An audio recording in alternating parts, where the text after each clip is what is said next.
another video with some of my thoughts about the SEND review. Here I'm returning back to thinking about myself as a clinician in the in the first decade of this century, working in community clinics, working in SEN support, supporting children in mainstream with statements, supporting children on what we then called School Action and School Action Plus. And as I said in an earlier video, it doesn't surprise me to see Targeted and Targeted Plus in this new consultation, in the reform consultation. I think that was a conversation that we were having around the tables at the consultation meetings earlier in the year. And I think probably although it's easy to kind of go, oh, well, we're just going back to where we were before, there was some real value in where we were before.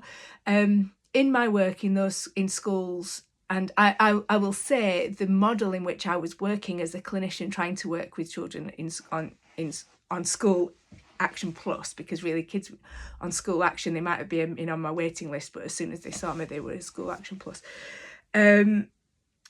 Was really, my experience was that sometimes that worked really well.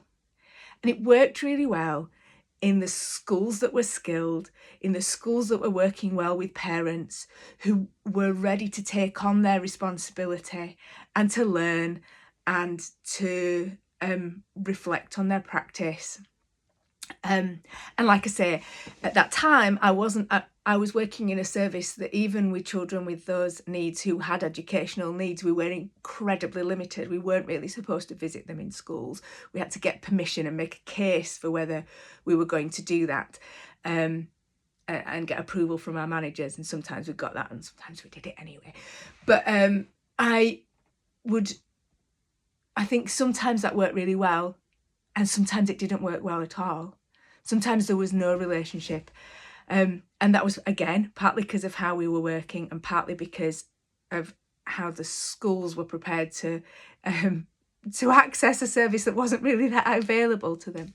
So I hope that the Experts at Hand service, all of these things can fill some of that gap to make sure that things are working well and kids are getting the support they need at Targeted Plus. I think there are massive issues that other people, maybe like Royal College and other speech and language therapists, are coming up to about how that's even going to happen, where the workforce is going to come from to do that work. Apparently it's going to be they're going to try and recruit people back into the profession. So look out, I might be a speech and language therapist again soon. But I just want to say, sometimes that works well, sometimes it doesn't. And I welcome the move towards training and support. And as I've said in other things, I hope that's not too generic, and I hope we're able to have a really broad view of evidence-based practice where we think about everybody's needs within that. So I hope that made some sense. Yeah,